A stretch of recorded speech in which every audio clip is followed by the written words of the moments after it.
नमस्कार साथियों। आज का हमारा टॉपिक है मृदा। ये मृदाएं कहाँ की पढ़ेंगे? हम यूपी की मृदाएं पढ़ेंगे। चलिए स्टार्ट करते हैं। देखिए, सबसे पहले हम मृदा को समझते हैं कि मृदा होती क्या है। तो जो भूपृष्ठ होता है, भूपृष्ठ की सबसे ऊपरी परत जो होती है, भूपृष्ठ की सबसे ऊपरी परत ही मृदा होती है। सबसे ऊपरी परत मृदा कहलाती है। इसका कार्य क्या होता है? इसका कार्य होता है, जो पेड़ पौधे हैं हमारे, जो पेड़ पौधे वनस्पति हैं, पौधों को पोषक तत्व प्रदान करती है। पोषक तत्व प्रदान करती है और जो उनके बढ़ने में, है ना, जो बढ़ने के लिए, पेड़ पौधों के बढ़ने के लिए उन्हें जीवांश प्रदान करती है। जीवांश को क्या कहते हैं? जीवांश को ह्यूमस भी बोलते हैं। ह्यूमस क्या होता है? जो पेड़ पौधे और जो वनस्पति हैं, पेड़ पौधे और जीव जंतु हैं, जो सड़ गल जाते हैं और सड़ने गलने के बाद ये कहाँ पर पहुंच जाते हैं? ये मिट्टी में ही मिल जाते हैं। आप इसको ऐसे समझ लीजिए, जो कार्बनिक तत्व होते हैं, जो कार्बनिक पदार्थ होते हैं, है ना, वो धरती पर जाकर मिट्टी में मिल जाते हैं और मिलने के बाद ये क्या कार्य करते हैं? ये पेड़ पौधों को बढ़ने में सहायता प्रदान करते हैं। और फिर ये मिलते किस में है? मृदा में। तो आपको ये चीज समझ में आ गया कि मिट्टी जो है पोषक तत्व प्रदान कैसे करती है। मिट्टी समझ में आ गई, ठीक है। अब बात करते हैं यूपी की मृदा के विषय में। देखिए, अगर यूपी की मृदा की बात करें तो यूपी में भारत में पाई जाने वाली लगभग सभी मृदाएं पाई जाती हैं, ठीक है। भारत में पाई जाने वाली सभी मृदाएं पाई जाती हैं। मृदा पाई, देखिए, भारत में लगभग 8 प्रकार की मृदाएं हैं। तो वो 8 मृदाएं यूपी में पाई जाती। इसके अतिरिक्त अगर हम बात करते हैं यूपी की जो मृदाओं का वर्गीकृत, क्योंकि यूपी का जो टेरेन है वो बहुत ही अलग है भारत के परिप्रेक्ष्य में। तो जो यूपी का टेरेन है उसके आधार पर हमने मृदाओं को वर्गीकृत किया है। तो यूपी को कितने भाग में वर्गीकृत किया, या यूपी की जो मृदाएं हैं उनको कितने भाग में वर्गीकृत किया है, वो समझते पहले। देखिए, यूपी की जो मृदाएं हैं, मृदाओं का वर्गीकरण किया गया है 3 प्रकार से। तो मृदाओं का वर्गीकरण, देखिए मैं आपको फिर से बता दूं, ये यूपी की मृदाओं के विषय में पढ़े 3 प्रकार से वर्गीकृत किया गया है। इसमें सबसे पहला है क्या नाम, भावर एवं, देखिए भावर और तराई क्षेत्र आपको मैं पहले ही समझा चुका हूं। तो भावर एवं तराई क्षेत्र की मृदा, यहां पर 2 प्रकार की मृदाएं पाई जाएंगी। एक तो भावर मृदा। देखिए, मैंने भावर और तराई क्षेत्र आपको समझाए हैं। यदि आपको नहीं पता है तो आप पीछे वाली वीडियोस देख सकते हो, उसमें मैंने अच्छे से समझाया कि भावर एवं तराई क्षेत्र से संबंधित कौन कौन से यूपी के जिले हैं। पहला वर्गीकृत ये हो गया। उसके बाद दूसरा जो वर्गीकरण है वो मध्य क्षेत्र या मध्य यूपी का जो क्षेत्र है, वहां पे जो मृदाएं फैली है, उसमें सबसे पहली और सबसे जो इम्पोर्टेंट मृदा है पूरे यूपी के लिए वो है जलोढ़ मृदा। देखिए, जलोढ़ मृदा एक ऐसी मृदा है जिसके ऊपर जो यूपी की जो कृषि है वो पूरी इस मृदा के ही ऊपर आधारित है। इस जलोढ़ मृदा को 2 प्रकार से बांटा गया है। एक आती है बांगर और एक आती है खादर, ठीक है। तो एक आती है खादर मृदा और एक आती है बांगर मृदा। उसके बाद दूसरी जो मृदा है वो लवणीय मृदा होती है। लवणीय मृदा आप जानते होंगे, इसको ऊसर भी बोलते हैं, ना, ऊसर, रेह, कल्लर। उसके बाद तीसरी आती है मरुस्थलीय मृदा। अब ये मरुस्थलीय मृदा, देखिए मरुस्थलीय मृदा यूपी में ज्यादा नहीं पाई जाती है ना। यूपी में मरुस्थलीय मृदा ज्यादा नहीं पाई जाती है। तो मरुस्थलीय मृदा, देखिए बेसिकली आप ये समझ लीजिए, जो मरुस्थलीय मृदा है ये लगभग राजस्थान बॉर्डर के आसपास ही पाई जाएगी। मैं आपको समझा दूंगा, इसमें आप चिंता मत करिए। उसके बाद चौथी मृदा जो है वो पाई जाती है यूपी में काली मृदा, जो मध्य यूपी की बेल्ट है। और 5वीं आती है धूड़ मृदा, है ना, धूड़ मृदा। देखिए, आप जानते होंगे जो टीला होता है, जो जनरली आप अगर पूर्वी यूपी में जाएंगे, और पूर्वी क्या हम लोग भी जनरली जानते हैं, भूड़ भूड़ जो होता है, भूड़ होता है टीला। और जब बालू के टीले उत्पन्न हो जाते हैं 10-10, 20 फीट के, तो उनको क्या बोला गया है, भूड़।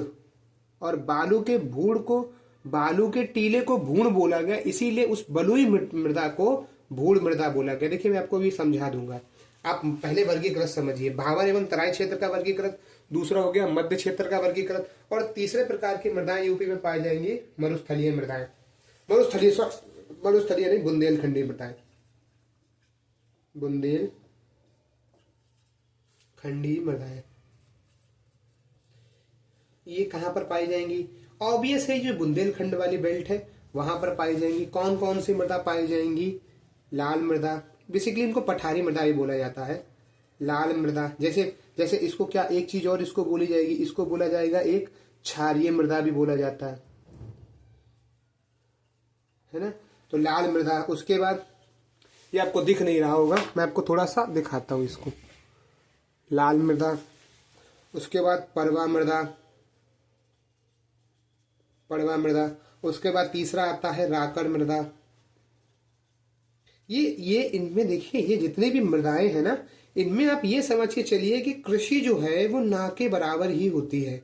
अगर होंगी भी तो इसमें मैक्सिमम मोटे अनाज आप कर सकते हो, है ना। बाजरा कर लो, इस प्रकार की, और वो भी तब जब इसमें आप हैवी, या तो बहुत ही ज्यादा उर्वरक का यूज करो, या फिर आप इनको अच्छे से पहले इनकी सिंचाई करो, घेरू जो घूरा है वो डालो, हरी खाद का उपयोग करो, उसके बाद ही आप इसमें मोटा अनाज भी मतलब उगा पाओगे। आपको सबसे पहले ये बताइए कि जो यूपी में जो मृदाओं का वर्गीकरण किया गया है 3 प्रकार से, वो समझ में आए। सबसे पहला भावर एवं तराई क्षेत्र, जिसमें भावर और तराई मृदा पाई जाती है। उसके बाद दूसरा है मध्य क्षेत्र, जो कि अपनी जो यूपी वाली बेल्ट है, कन्नौज और कानपुर वाली बेल्ट है, इसमें पाई जाती है जलोढ़ मृदा, लवड़ीय मृदा, मरुस्थलीय मृदा, काली मृदा और भूण मृदा। उसके बाद तीसरी आती है बुंदेलखंडी मृदा। ये अब मैं आपको एक एक करके मृदाओं को समझाता हूं कि जो वर्गीकृत हमने किया गया है उन क्षेत्रों के आधार पर मृदाओं को समझाते हैं। तो सबसे पहले हम पढ़ेंगे भावर एवं तराई क्षेत्र की मृदा। देखिए, सबसे पहला वर्गीकृत हमने किया है भावर एवं तराई क्षेत्र। भावर एवं तराई क्षेत्र में कौन सी मृदा पाई जाएगी? भावर मृदा और तराई मृदा। तो सबसे पहले मृदा पढ़ेंगे भावर मृदा। देखिए, मैंने आपको समझाया था पहले भी, लेकिन मैं आपको फिर से समझाता हूं। ये वह मृदा है जो बिल्कुल हिमालय की तलहटी में है। और यहाँ पर हिमालय कौन सी रेंज होगी? हिमालय की शिवालिक रेंज है ना। तो ये चीज आपको समझ में आ रही होगी, शिवालिक रेंज है, बिल्कुल हिमालय की तलहटी में है। और ये मृदा का निर्माण कैसे हुआ है? हिमालय के जो टूट फूट होती है, जो हिमालय के जो बड़े बड़े पत्थर होते हैं, हिमालय से जो टूट टूट कर गिरते हैं, बस वही मृदा बना देते हैं। वो टूटे हुए पत्थर जो है वो धीरे धीरे छोटे होते चले जाते हैं। लेकिन छोटे का मतलब ये ज्यादा छोटे नहीं है, पर हाँ बड़े बड़े कंकड़ीली मृदा, ये बड़े बड़े कंकड़ के रूप में बन जाते हैं। तो ये कंकड़ वाली मृदा है। पहली चीज आपको समझ में आ गई, है ना। कंकड़ होंगे, पत्थर होंगे, क्योंकि आपको पता है कि इनका निर्माण ही हिमालय के द्वारा टूटे हुए पत्थरों से हुआ है।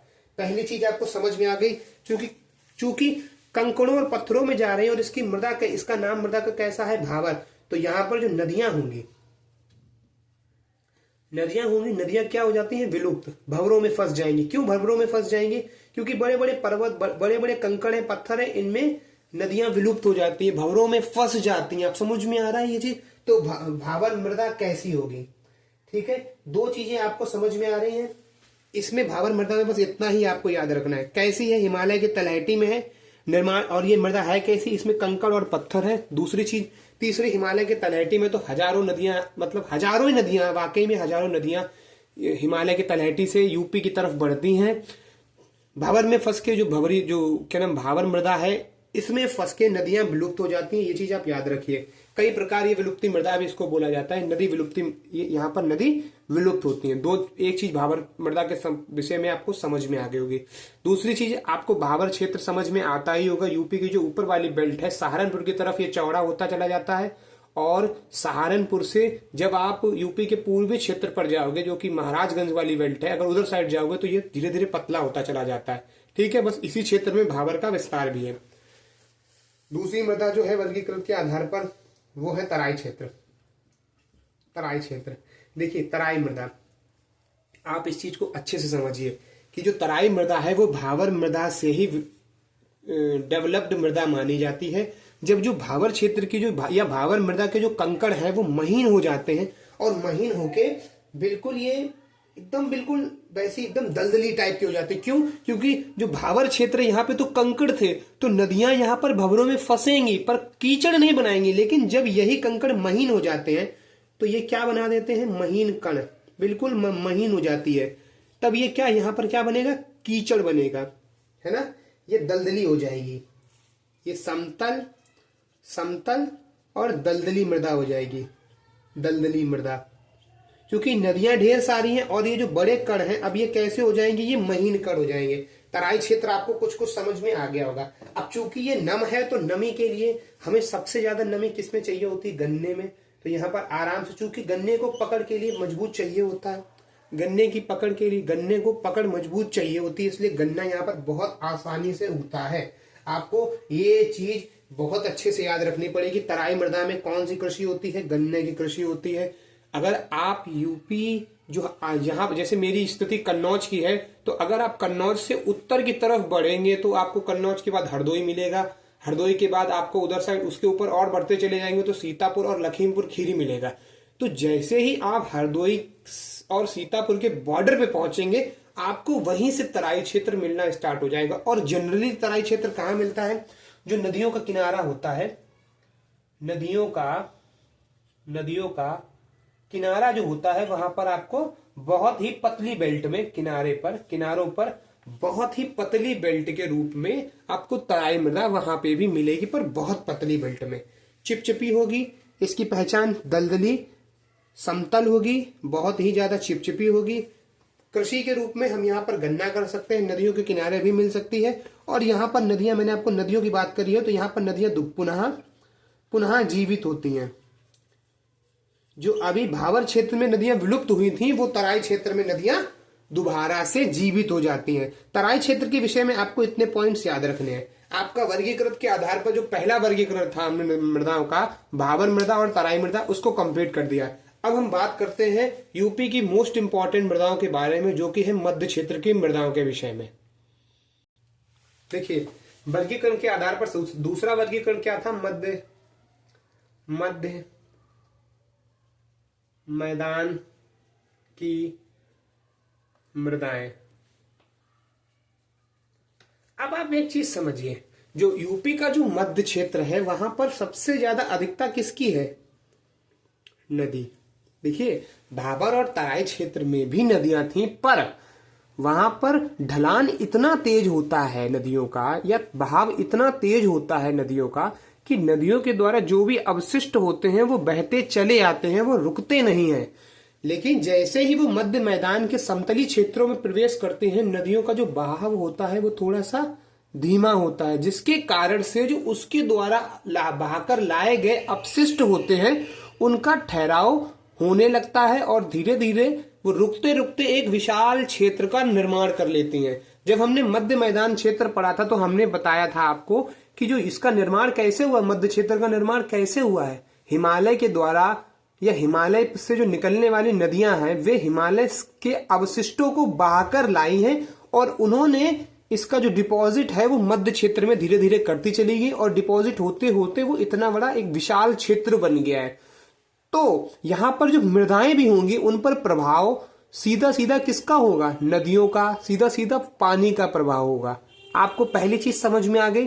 अब हम लोग मध्य क्षेत्र की या मध्य मैदान की मृदाओं में सबसे पहली मृदा पढ़ेंगे जलोढ़ मृदा। ठीक है, सबसे पहली मृदा पढ़ेंगे हम लोग जलोढ़ मृदा। देखिए, जलोढ़ मृदा का निर्माण ही होता है नदियों द्वारा बहाकर लाए गए अवशिष्टों। देखिए, अवशिष्ट समझते हैं आप, जिनको हम लोग देखिए गंदगी हम लोग बोलेंगे। देखिए, वैसे तो ये गंदगी ही, अवशिष्ट का मतलब होता है गंदगी, पर नदियों के द्वारा कुछ गंदगी बहाकर नहीं लाई जा रही है। नदियों के द्वारा जो हिमालय के जो मिनरल्स हैं, जो ओर हैं, जो वहां की मिट्टी है उसको बहाकर ला रही है ना। जो पत्थर हैं उनको धीरे धीरे काट काट कर बहाकर लिए चली आ रही है। उसके बाद पेड़ है, पौधे हैं, है ना, इन सबको बहा, और जीव जंतु हैं, इन सबको बहा कर लाती है। लेकिन उनको डिपॉजिट कहाँ करेगी? डिपॉजिट करेगी, देखिए जैसे ये हिमालय, हिमालय से ये नदियां तेज आती हैं और फिर जैसे मैदानी भाग में प्रवेश करती है स्लो हो जाती है, तो धीरे धीरे ये डिपॉजिट होना, यहां से डिपॉजिट होना स्टार्ट हो जाती है। डिपॉजिट हुई धीरे धीरे और ये क्षेत्र का निर्माण करती चली जा रही है। तो आपको समझ में आ गया, नदियों द्वारा बहाकर लाए गए अपशिष्ट, क्योंकि ये हिमालय से आ रही हैं तो ऑब्वियस सी बात है कि इन जो इसके द्वारा जो मिनरल्स अवशिष्ट होंगे वो भी बहुत ही ज्यादा पोषक वाले होंगे, है ना। जो इसके द्वारा अपशिष्ट बहाकर लाए जा रहे हैं नदियों के द्वारा वो भी बहुत पोषक वाले होंगे। तो अपशिष्टों के ऊपर बनी है, इसका मतलब जलोढ़ मृदा कैसी होगी? बहुत पोषक वाली होगी। अगर पोषक वाली है इसका मतलब क्या है? आप इस चीज को समझिए, इसका मतलब ये बहुत उपजाऊ मृदा है। बहुत का मतलब सबसे ज्यादा, ठीक, सबसे ज्यादा उपजाऊ मृदा है। आपको ये चीज समझ में आई कि ये उपजाऊ क्यों है? क्योंकि अवशिष्टों के द्वारा ये इस मृदा का निर्माण होता है। और ये अवशिष्ट आ कहां से रहे? हिमालय से आ रहे हैं। मैंने आपको अवशिष्ट बताया, क्योंकि हिमालय हम पहले से ही जानते हैं कि हिमालय में कितने सारे जड़ी बूटियां हैं, बहुत प्रकार की चीजें हैं, उन सबको बहा बहा कर लाकर अपने मैदानी क्षेत्र में डिपॉजिट कर रही है। तो इसका मतलब जो मृदाएं बनेंगी, जो अपशिष्टों के ऊपर मृदाएं बनेंगी, वो कैसे होंगी? बहुत ज्यादा उपजाऊ। एक चीज जलोढ़ मृदा के विषय में आपको समझ में आ गई होगी, ठीक है। अगर हम लोग बात करें जलोढ़ मृदा के अन्य नामों की, तो इसका एक और नाम होता है अकटिबंधीय मृदा। अकटिबंधीय मृदा। इसके साथ साथ अगर इसका रंग देखेंगे तो ये लगभग पीले रंग की होती है, लगभग पीले रंग की होती है ना। ये चीज आप समझिए। उसके बाद आप एक चीज और समझिए, इसमें अधिकता मैं आपको बता दूं, इसमें अधिकता फास्फोरस की होती है, मतलब अच्छी मात्रा में फास्फोरस होती है। फास्फोरस, चूना और पोटास, ये अच्छी मात्रा में इसमें होता है। कमी, अब देखिए यूपी, अगर यूपी की मृदाओं के विषय में हम लोग बात करें तो अपने यूपी में लगभग नाइट्रोजन की कमी जो है, नाइट्रोजन की जो कमी है, नाइट्रोजन एक, दूसरा जीवांश की कमी लगभग हर मृदा में पाई जाएगी, ठीक है। जीवांश मैंने आपको बता दिया है ह्यूमस, है ना। तो इसकी मृदा लगभग, देखिए ये ह्यूमस कहां पर जनरली पाया जाएगा? ये जनरली ऐसे क्षेत्रों में पाया जाता है जहां पर या तो ज्वालामुखी हो या कोई बहुत सालों पहले, या फिर बहुत सारे वनस्पतियां गले हों, है ना। जहां एक चीज आप समझ लीजिए, जहां पर क्रूड ऑयल जनरली निकलता है, वहां की जो मिट्टियां होती हैं उनमें ह्यूमस की मात्रा अत्यधिक होती है। अगर यूपी के परिप्रेक्ष्य में देखोगे तो यूपी में लगभग एक काली मृदा को छोड़ दिया जाए तो लगभग हर मृदा में इन दोनों की कमी होती है। और लगभग हर मृदा में फास्फोरस आपको प्रचुर मात्रा में मिलता है, पोटास, और जहां पर चूना अधिक हो जाता है तो वहां पर वो फिर ऊसर का रूप ले लेता। तो आप इस चीजों को भी मैं समझाता हूं आपको। बहरहाल आपको जलोढ़ मृदा समझ में आ गई। जलोढ़ मृदा में किस चीज की अधिकता होती है, कैसे निर्माण होता है, ये उपजाऊ होती है, आपको यहां तक की चीजें समझ में आ गई। इसके विषय में आपको कोई और समस्या तो नहीं है। इसके अन्य नाम मैंने आपको बता दिए हैं। एक अकटिबंधीय मृदा होती है, एक इसको कछारी मृदा भी बोला जाता है, इसको भात मृदा भी बोला जाता है। यहां तक की चीजें जलोढ़ मृदा के विषय में आपको समझ में आई होंगी। अब हम बात करते हैं जलोढ़ मृदा के वर्गीकरण की। देखिए जलोढ़ मृदा का जो वर्गीकरण है वो दो आधार पर है, या फिर जलोढ़ मृदा को हमने दो आधार पर विभाजित किया गया है। एक होती है बांगर जलोढ़ या बांगर मृदा, और एक होती है खादर मृदा, ठीक है। अब हम सबसे पहले पढ़ते हैं बांगर मृदा को। देखिए बांगर मृदा जो होती है वो पुरानी जलोढ़ होती है। देखिए आप अभी इसको देखिए, रटने पर मत बैठिए, मैं आपको समझा रहा हूं। ये होती है पुरानी जलोढ़, और ये होती है नवीन जलोढ़। आप एक चीज समझिए, देखिए नदियों के द्वारा बहाकर लाए जा रहे हैं अवशिष्ट, है ना। ये अवशिष्टों से निर्मित है। देखिए मैं आपको बार बार अवशिष्ट पे जोर इसलिए दे रहा हूं क्योंकि ये चीज आपको समझना आवश्यक है। जो अवशिष्ट, अब आपको पता होगा जो नदियां हैं, नदियों के द्वारा बहाकर लाए जा रहे हैं, नदियों पे डिपेंडेबल ये मृदा है। तो नदियां हैं, नदियों में बाढ़ भी तो आती है, और जब बाढ़ आती है तो नदी अपने किनारे को छोड़ देती है, और जब नदी अपने किनारे को छोड़कर विस्तृत क्षेत्र में फैलती है, जैसे आपने जब बाढ़ वाला क्षेत्र होगा, जैसे हमारे कन्नौज फर्रुखाबाद वाली बेल्ट है, तो उसके समक्ष हरदोई पड़ता है। तो जब भी गंगा जी बढ़ती हैं तो वो अपनी मिट्टी को हरदोई के जो किनारे तलहटी तराई वाले क्षेत्र है उनको पूर्णतः डुबो देती है उस क्षेत्र में। और जब वो क्षेत्र गंगा जी के पानी से डूबेगा, इसका मतलब क्या है कि वो गंगा जी के द्वारा बहाकर लाए जा रहे अवशिष्ट हैं वो उस क्षेत्र पर भी डिपॉजिट हो जाएंगे। तो जब हर साल बाढ़ आएगी तो हर साल नए अवशिष्ट डिपॉजिट होंगे। हर साल बाढ़ आती है तो हर साल नए डिपॉजिट होंगे। लेकिन कुछ ऐसे क्षेत्र भी होते हैं जहां पर बाढ़ नहीं आती है, जहां पर 10, 20, 50 साल में एक बार आ गई बाढ़ तो नए अवशिष्ट आ गए, समझिए आप। और जब नए अवशिष्ट 10, 20, 50 साल में आएंगे तो मिट्टी वहां की कैसी हो जाएगी, पुरानी। तो ये वो क्षेत्र है जहां पर बाढ़ ना के बराबर आती है। और ये वो जरूर नवीन जरूर का निर्माण कैसे होता है, जहां पर ये बाढ़ प्रभावित इलाके क्षेत्रों में पाई जाती है, बाढ़ प्रभावित क्षेत्रों में पाई जाती है। आपको समझ में आ गई, बाढ़ प्रभावित क्षेत्रों में ये चीज आपको समझ में आई, इसमें कोई डाउट तो नहीं। कैसे पुरानी जरूर और नवीन जरूर बनती है। उसके अतिरिक्त अब आप ये चीज समझिए, जब बार बार अवशिष्ट आएंगे तो ऑब्वियस सी बात है ये ज्यादा उपजाऊ होगी,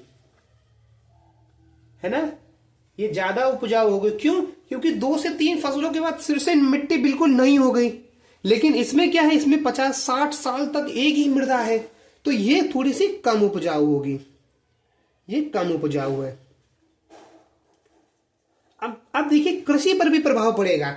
अब ये जो खादर वाली कृषि है, ये खादर वाली जो क्या नाम मृदा है, इसमें क्या होगा, इसमें आपको प्रॉपर जो नवीन जरूर, इसमें आपको प्रॉपर जीवांश पाए जाएंगे। इसमें चूना अच्छा होगा, पोटास अच्छा होगा, है ना, पोटास के साथ साथ मैग्नीशियम अच्छा होगा और ह्यूमस भी ठीक ठाक होगा। ह्यूमस ठीक ठाक क्यों होगा, आप इस चीज को फिर से समझिए।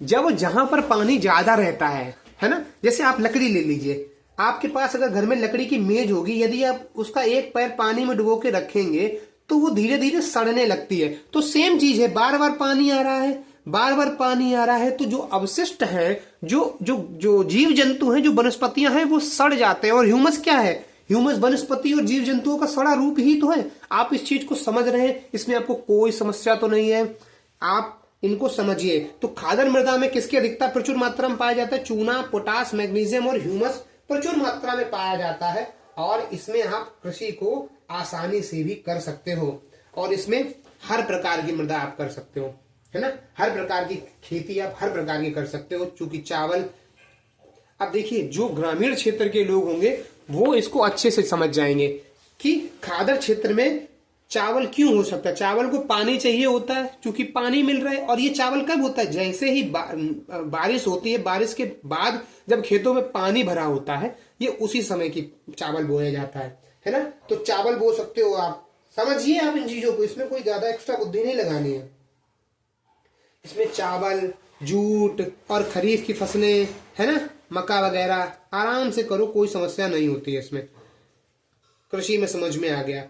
बांगर मृदा में, अब देखिए बांगर मृदा, इसमें आपको क्या क्या मिलेगा, आप वो चीज सब पहले समझिए। इसमें आपको नाइट्रोजन की कमी मिलेगी, एक चीज याद रखिएगा, प्लस फास्फोरस की। लेकिन नाइट्रोजन आप याद रखिए, सिर्फ नाइट्रोजन की कमी मिलेगी, बाकी जरूर मिट्टी वाला सेम टू सेम यही है बांगर मृदा। उसके बाद अगर हम लोग इसके नाम की बात करें तो खादर मृदा को क्या बोला जाता है, बलुआ सिल्ट। सिल्ट किसको बोलते हैं, जो चिपचिपी कीचड़ होता है उसको बोलते हैं, तो बलुआ सिल्ट। इसको उसके बाद मटियार और दोमट मटियार, है ना, ये इसके अन्य नाम होते हैं। किसके अन्य नाम होते हैं, जो खादर क्षेत्र, खादर मृदा है उसके अन्य नाम होते हैं। कोई इसमें आपको समस्या तो नहीं, है ना। इसको कछारी भी बोलते हैं। इसमें कछारी तो नहीं, इसमें पहले आप ये बताइए, आपको खादर मृदा में कोई समस्या तो नहीं। उसके बाद बांगर वाले में देखेंगे तो बांगर वाले में भी इसको अन्य नाम उपहार मृदा है। बस आप इसको ये याद रख लीजिए। क्यों उपहार मृदा है, क्योंकि आप समझ रहे होंगे कि एक ऐसा क्षेत्र जो पहले 50 साल से, क्योंकि हर बार बाढ़ नहीं आती है, तो जैसी एक बार मिट्टी बन गई फिर वैसी ही बनी रहेगी। तो जहां पर 50 साल से ऊसर या कोई अन्य मृदा फैली होगी, एक बार बाढ़ आ गई, उसने हिमालय के अपशिष्टों को उस मृदा के ऊपर बिछा दिया, तो अब वहां पर एक नई मृदा आ जाएगी, और नई मृदा होगी तो वो किसानों के लिए या फिर वहां के लोग जो रह रहे होंगे, जो उनकी पहले मिट्टी अनुपजाऊ थी या बिल्कुल उर्वरक क्षमता खत्म हो चुकी थी, उनको जलोढ़ मृदा जो कि बांगर मृदा के रूप में एक ऐसी मृदा मिल जाती है जिसपे वो कृषि प्रारंभ कर सकते हैं। क्योंकि जब आप ये चीज समझ में आ रही है, इसको उपहार मृदा क्यों बोला गया है ना। बांगर और खादर मृदा आपकी कंप्लीट हो रही है, जलोढ़ मृदा आपकी कंप्लीट हो रही है। अब बाकी की जो मध्य मैदान की मृदाएं हैं हम उनको नेक्स्ट पार्ट में पढ़ेंगे। जितनी मैंने आपको आज समझाया है, ऑब्वियस है बहुत कम पढ़ा है, पर जितना भी पढ़ा है आप इसको एक बार पढ़िएगा, इसको समझिएगा, कोशिश ये करिएगा कि जैसे जैसे ये मृदा का विस्तार हो रहा है आपके दिमाग में यूपी की एक इमेज बननी चाहिए कि अच्छा ये गंगा और यमुना का जो क्षेत्र है, ये रामगंगा का क्षेत्र है, यहां से यहां तक ये चीज ऐसे ऐसे मिलेगी। आपको समझ में आ रहा है? ठीक है, आप इसको पढ़िएगा, समझिएगा। तब तक के लिए धन्यवाद।